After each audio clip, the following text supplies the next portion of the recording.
ഒരു 10-20 type of തലവേദനകൾ എന്തായാലും ഉണ്ടാവും. ഇത് നമ്മളിങ്ങനെ കണ്ടിട്ടുണ്ട്. ഇപ്പം ഈ തലയുടെ മേളിൽ വന്നാൽ, അല്ലെങ്കിൽ സാറ് പറഞ്ഞു ഒരു സൈഡിൽ വന്നാൽ മൈഗ്രെയിൻ, മൂക്കിൻ്റെ ചുറ്റും വന്ന സൈനസ്, അത് ശരിക്കും അങ്ങനെ ഓരോ പൊസിഷൻ അല്ലെങ്കിൽ ഒരു സ്പെസിഫിക് ആയിട്ടുള്ള സ്ഥലത്ത് വരുന്ന വെച്ച് നമുക്ക് അങ്ങനെ അതിന് സമ്മർദ്ദം മൂലം തലവേദന എന്ന് വെച്ച് കഴിഞ്ഞാൽ നമ്മുടെ നെറ്റിയുടെ ഫ്രണ്ടിൽ ഒരുപാട് ഇറുക്കി പിടിക്കുന്ന ഒരു തലവേദനയായിരിക്കും. അപ്പോൾ അവർ പറയും ഒരുപാട് തലയിൽ ഇറുക്കി പിടിക്കുന്ന ഒരു വേദന.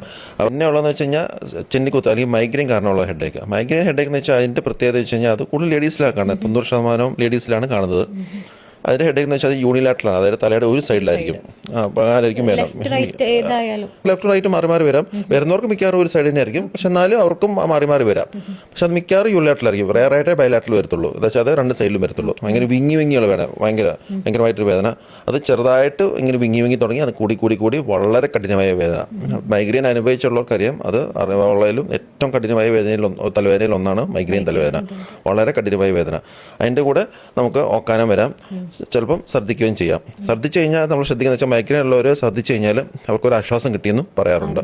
മൈഗ്രെയിൻ ഉള്ളവർ ലൈറ്റ് കാണുമ്പോൾ ഒരു വിമിഷ്ടം അല്ലെങ്കിൽ സൗണ്ട് ഒത്തിരി കേൾക്കുന്നത്. അതെ മൈഗ്രെയിൻ ഉള്ളവർക്ക് ഭയങ്കര ഇറിറ്റബിൾ ആയിരിക്കും ബോഡി. അപ്പം നമ്മുടെ ഇന്ദ്രിയങ്ങളിലെ സ്റ്റിമുലേറ്റ് ചെയ്യുന്ന എന്തും പ്രശ്നമാവാം. അത് കാഴ്ച എന്തെങ്കിലും ലൈറ്റ് അടിക്കുന്നതായിരിക്കാം, അല്ലെങ്കിൽ സൗണ്ട് ആവാം, അല്ലെങ്കിൽ എന്തെങ്കിലും സ്മെല്ലായിരിക്കാം. അങ്ങനത്തെ ആരെങ്കിലും ജസ്റ്റ് ടച്ച് ചെയ്താൽ മതി, അതുപോലെ ഇറിറ്റേഷൻ ആയിട്ട് വരും. പിന്നെയുള്ള തലവേദന എന്ന് വെച്ച് കഴിഞ്ഞാൽ സൈനസൈറ്റിസ് കാരണം. നമ്മുടെ സൈനസിൽ നമ്മുടെ തലയോട്ടിയുടെ ഉള്ളിൽ ഇങ്ങനെ ചില എയർ പോക്കറ്റ്സ് ഉണ്ട്, അതിൻ്റെ അകത്ത് സൈനസ് എന്ന് പറയുന്നത്. അതിൽ ഇൻഫെക്ഷൻ വരുമ്പോൾ സൈനസൈറ്റിസ് എന്ന് പറയുമ്പം ആ സൈനസ് ഉള്ള ഭാഗം, അതായത് ഈ മൂക്കിൻ്റെ മുകൾവശം അതിൻ്റെ സൈഡിലൊക്കെ ആയിട്ട് നല്ല വേദന വരുന്നത്. അതിൻ്റെ കൂടെ മൂക്കടപ്പ് അങ്ങനത്തെ പ്രശ്നമൊക്കെ വരുന്നത് സൈനസൈറ്റിസ് കാരണം ആവാം. ക്ലസ്റ്റർ ഹെഡേക്ക് എന്ന് പറയുന്ന ഹെഡേക്ക് ഉണ്ട്. അത് വളരെ കഠിനമായ ഒരു വേദനയാണ്. അതായത് കണ്ണിൻ്റെ ചുറ്റുമുള്ളൊരു വേദന.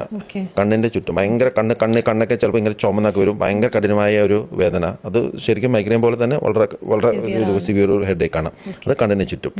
മറ്റൊരു ഹെഡേക്ക് എന്ന് വെച്ചാൽ ഈ സെർവൈക്കൽ സ്പോണ്ടിലൈറ്റിസ്, അത് കഴുത്ത് വേദനയുടെ കാരണം തലവേദന ഉണ്ടാവും. അപ്പോൾ അങ്ങനത്തെ ആൾക്കാർ പറഞ്ഞാൽ തലയുടെ പുറവശത്ത് ഭയങ്കര വേദന, അങ്ങനെയും പറയാം. അപ്പം ഈ കഴുത്തിന് പുറകെ ഇങ്ങോട്ട് ഈ ബാക്ക് സൈഡിലൊക്കെ നല്ല വേദന വരുന്നെങ്കിൽ അത് ഒന്നെങ്കിൽ സെർവൈക്കൽ സ്പോണ്ടിലൈറ്റിസ് കാരണമാവും, അല്ലെങ്കിൽ ചില ആൾക്കാരിൽ പ്രഷർ നല്ല ഹൈ BP ഒരു ലക്ഷണമായിട്ട് തന്നെ നമ്മുടെ കഴുത്തിൻ്റെ മുകൾവശം അല്ലെങ്കിൽ തലയുടെ ബാക്കിൽ പുറവശത്ത് വേദന വരാം.